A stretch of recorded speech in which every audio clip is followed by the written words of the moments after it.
So the NFL never stops, right? Fact, there is no offseason.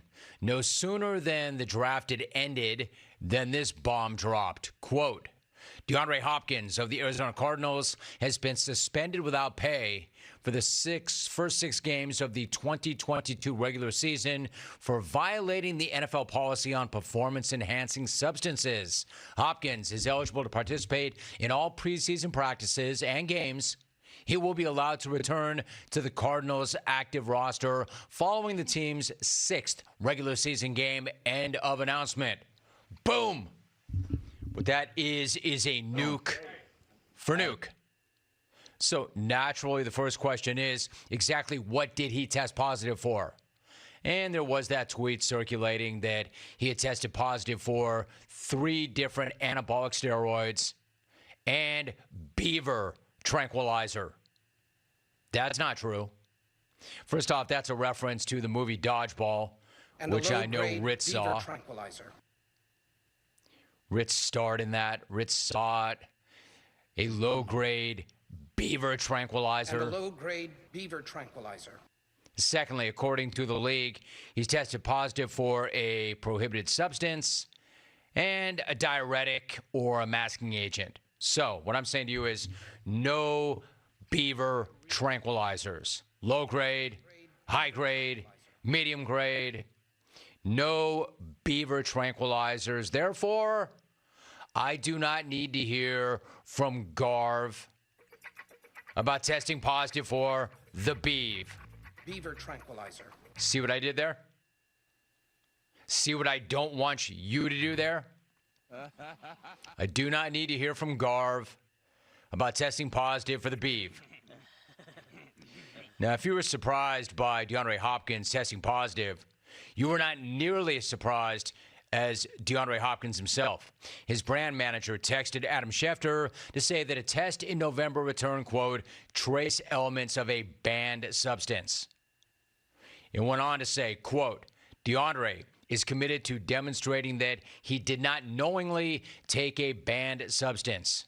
He has never once tested positive throughout his 10-year career. We're currently testing every product he used to figure out how this could have happened, and we'll release any new information as soon as we have it. End of quote. There must be like this boilerplate statement that they all pass around, that they all go with every single time this happens, because that's the same exact thing they always say every single time it happens. You know, another guy busted for not knowingly taking something. Or we will not stop until we find out exactly what it is or how it happened. Another person busted for not knowingly taking something. If only knowing or not knowing whether you were taking a banned substance mattered even a little. Can I repeat that? Because they always go to that. I've never knowingly taken any banned substance. If only knowing or not knowing mattered at all. Listen, I don't know. I don't know if Hopkins did or did not know what he was taking. But the next guy or gal who says that they knowingly took a banned substance will be the very first. And I'm guessing that it will never happen in the history of the world. Instead, he and his camp went SOP on the PEDs. Grabbed the playbook and immediately talked about all the years without a single negative test and say that he didn't knowingly take it this time. Look, I'm not saying it's not feasible. I'm just saying I'm very skeptical every time I hear that. Skeptical every single time I hear an elite athlete say, I have never knowingly taken a PED. I have no idea how that insert whatever roid is in question got into my body. Like I said earlier, their body is their temple. Their body is their moneymaker. If you're an elite level athlete, a highly paid athlete, don't you always know exactly what it is you're putting into your body? You know, one thing for you or me to start grabbing crap, but not athletes, man. They're Ferraris. They run on that rocket fuel, and they know they're tested. Isn't it just crazy that drug tests never seem to catch athletes who are knowingly taking PEDs, but always seem to catch the athletes who are completely caught off guard and surprised that they've accidentally ingested them. What a bleeping coinky-dink. Like, did Hopkins get hit by some, I don't know, magical PED elves? You know those little rascals who run around tainting supplements. And they've struck yet again. Man, you just can't trust those little guys. These jacked up little fiends break into your house at night, sprinkle Boroids into your protein powder. They'll rub the cream on you as you sleep. They'll chase that with a clear, or they'll hit your steak with a dry rub of salt, pepper, and andro. Bench the salt. And the pepper, and the andro. For his part, Hopkins released a statement of his own that reiterated that he has never tested positive before and that he was, quote, confused and shocked, end of quote, by the news.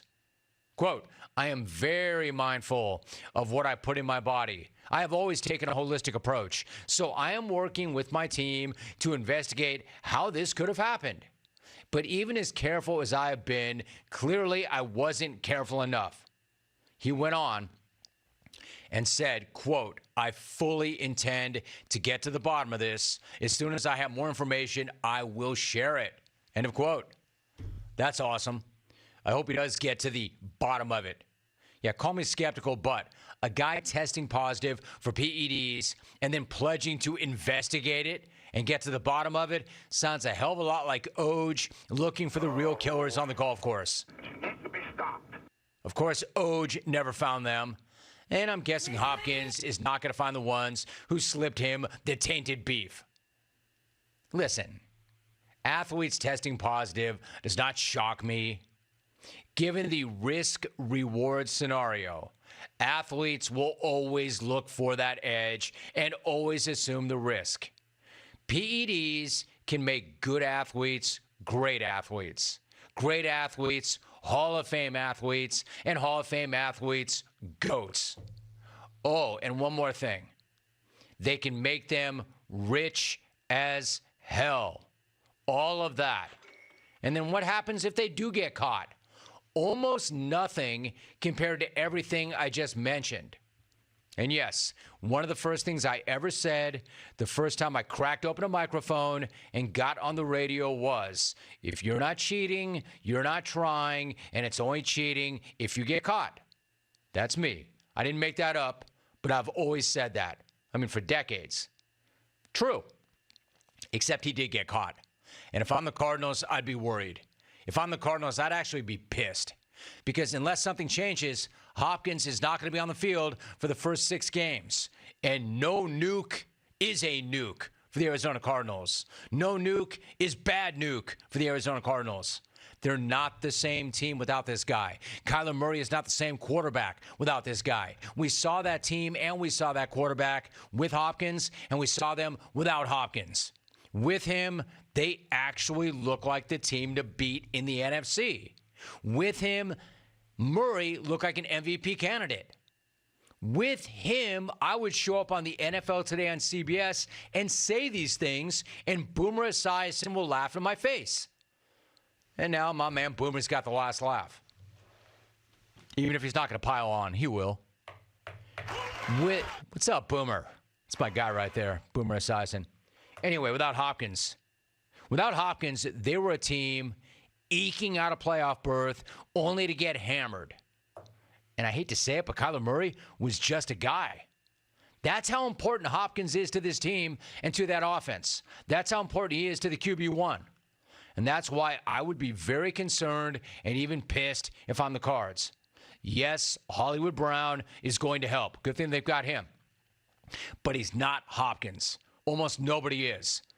And as much as I love these guys, given how they have finished recent seasons, getting off to a quick start has never been more important in Arizona than it is right now. And given that Murray is going to have to go without his most important weapon for the first month and a half of the year, it's pretty hard to see them and him breaking cleanly out the gate. Yes, I'm aware it's Derby week. I know you want my prediction. A little bit later on. So what I'm not saying their season is over before it's even started, but I am saying that it feels like that season, instead of starting at 1st and 10, they're starting at 3rd and 8. Or worse yet, 4th and 8. Coach them up, Cliff. Coach them up.